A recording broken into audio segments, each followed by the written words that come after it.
Hello, Bacho. Let's read this question. So this question says, a 1.5 kg box is initially at rest on a horizontal surface.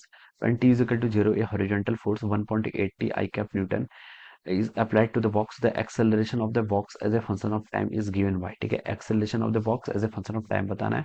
Coefficient of kinetic friction between the box at the surface आपको यहाँ पर kinetic friction between the box and surface आपको यहाँ पर calculate करके बताना है.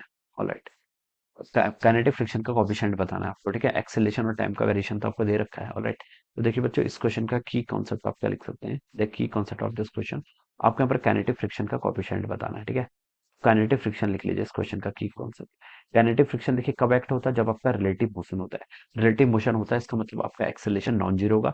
तो सेकंड वाले पार्ट को स्टार्ट करिए. ठीक है, जहां पर आपका for time T greater than 2.85 है ना यहाँ पर. ठीक है, तो देखिए ब्लॉक आपका अगर ऐसे मूव करेगा, ठीक है, ब्लॉक आपका मान लीजिए इस डायरेक्शन में मूव कर रहा है, it will have some acceleration. Kinetic friction देखिए ऐसे लगेगा, this is the direction of the kinetic friction. ठीक है, ये आप बता सकते हैं. ठीक है, काइनेटिक फ्रिक्शन की डायरेक्शन क्या होगी, this is the direction of the kinetic friction. आपका एक्सेलरेशन इस डायरेक्शन में, इसका मतलब आपका जो फोर्स लग रहा है, ठीक है, वो भी आपका इस डायरेक्शन में. ठीक है, फोर्स देखिए हमें as a function of time given कर रखा है.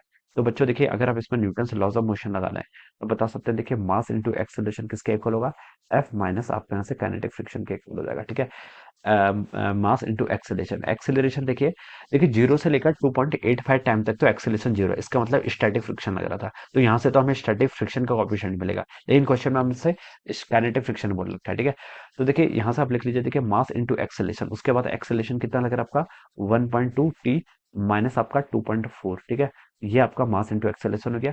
एफ क्या है आपका, देखिए हॉरिजॉन्टल फोर्स कितना आपका 1.8 टी के इक्वल. ठीक है, ये आप लिख लीजिए यहाँ से. माइनस देखिए आपका फोर्स की डायरेक्शन और एक्सेलरेशन की डायरेक्शन माइनस आपका काइनेटिक फ्रिक्शन. देखिए क्या है, काइनेटिक फ्रिक्शन आपको यहाँ पर बताना ही है. ठीक है, तो इसको हम क्या लिखते हैं, आपका न्यू के इंटू एन के इक्वल होता है. काइनेटिक फ्रिक्शन आपका देखिए किसके इक्वल होता है, न्यू के इंटू एन के इक्वल होता है. ठीक है, ये आप लिख सकते हैं. ठीक है, मास देखिए कितने हैं 1.5 केजी, तो इसके यहाँ पर 1.5 लिख लीजिए. ठीक है, और अंदर आपका 1.2 टी माइनस आपका 2.4 हो जाएगा. ठीक है, ये आपका इतना हो जाएगा. यहाँ पर से देखिए आपका 1.82, ये तो आपका फ्रिक्शन आ गया. ऑलराइट, माइनस आपका न्यू के की वैल्यू फाइंड आउट करनी है. एंड नॉर्मल कितना होगा, देखिए मास 1.5 है, जी की वैल्यू बोल रखा है 10 लेने के लिए, तो नॉर्मल आपका 15 इतना लग जाएगा. ठीक है, अब इसको सॉल्व कर लीजिए. देखिए 1.5 इंटू 1.2 करेंगे तो आपका 1.8 टी के इक्वल हो जाएगा. ठीक है, माइनस आपका देखिए यहाँ से 2.4 इंटू 1.5 करेंगे तो 3.6 के इक्वल हो जाता है.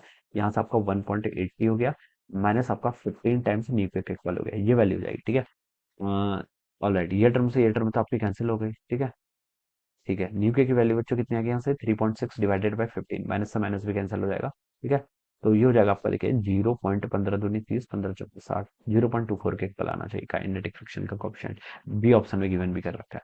ऑप्शन बी क्या होगा इसका right answer. Alright, this is the answer of this question.